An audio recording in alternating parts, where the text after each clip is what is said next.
Salutations, respected viewers. This is George from Ireland.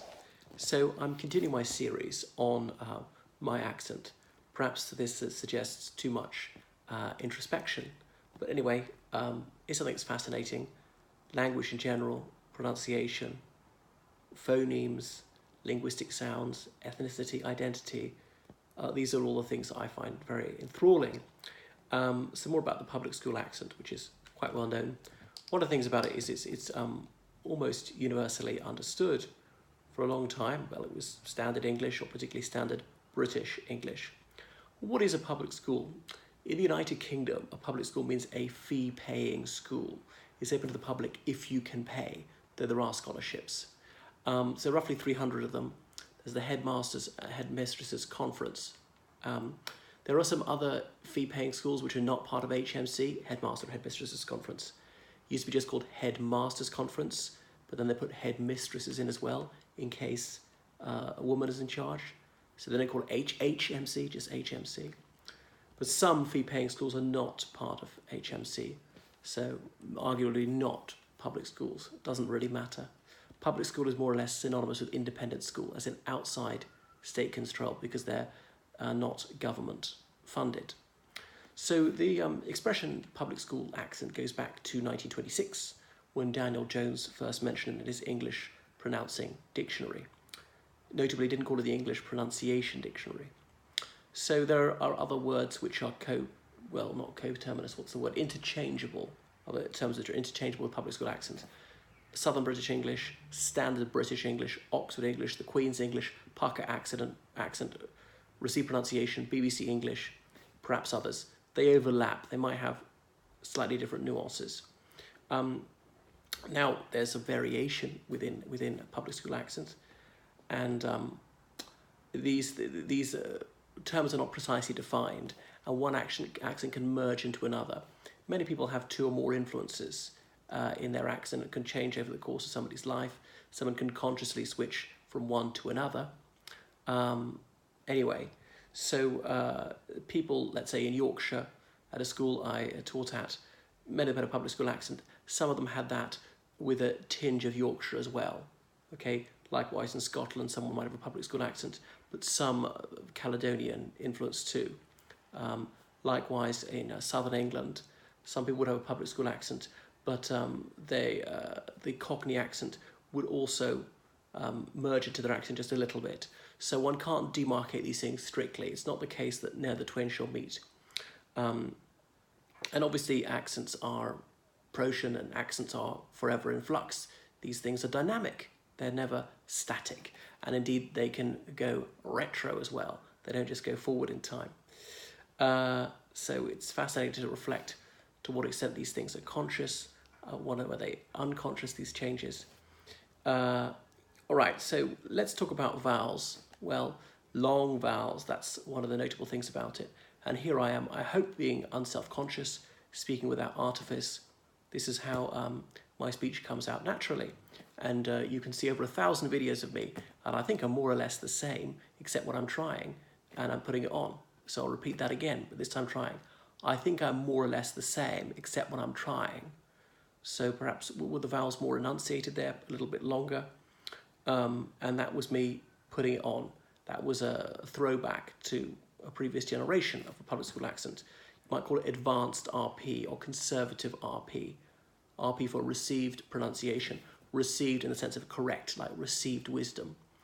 Long vowels. Some of the best examples are an auction and court.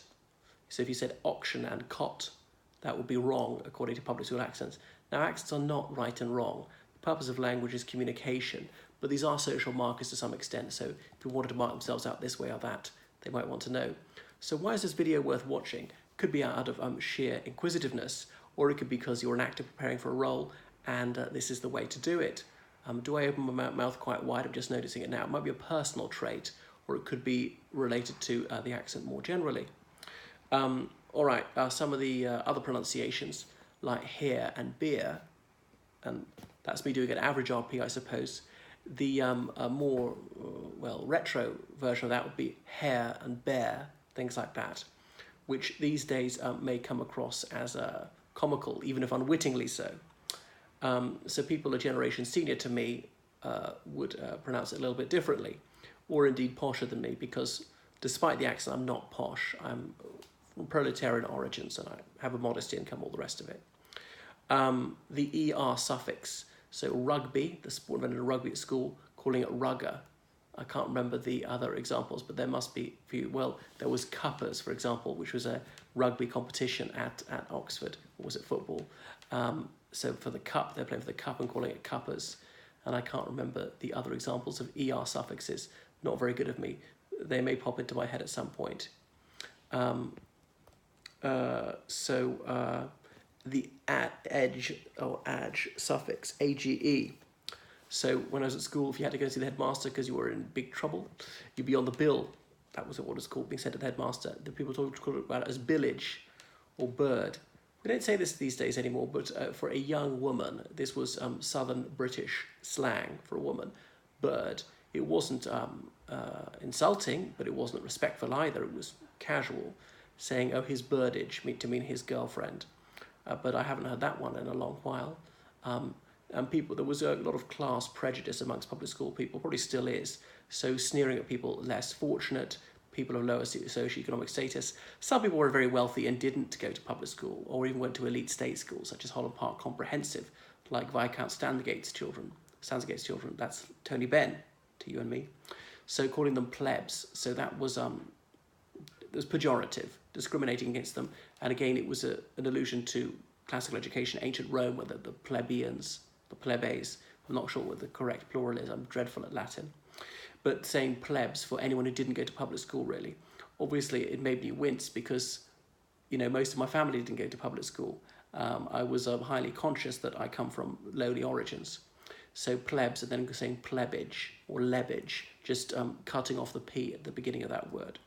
So there are many stereotypes about public school people, and some of them have some truth in them, like most stereotypes, that there is snobbery. Not everybody's like that, and some people grow out of it.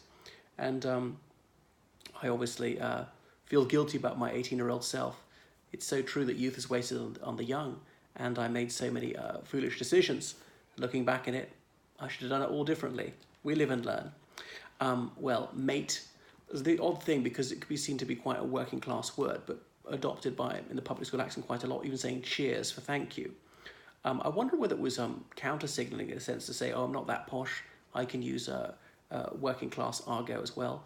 Matess even, now that is a decidedly public school one, for a female friend. I think a boy might say it that about his female friend, not his girlfriend. I don't know if women said it about each other, but I've alluded to this earlier. Chaps is a bit on the way out. Not saying varsity for university for Oxford and Cambridge very much anymore, only relation to the varsity match. Take the word university, cut off the uni, change the E to an A, so varsity becomes varsity. But again, that's on its way out of the code. Code being a version of the language. So, some of the intensifiers I think are gone, like frightful, unless something really was dreadful, not to mean very, frightfully as an adverb, like frightfully tall or frightfully bad. Wasn't always used for negative things, or quite as an intensifier rather than very, very, or jolly. Again, those are archaic. I haven't heard anyone say those for a long time. So that's just a smidgen of what the public school accent is about.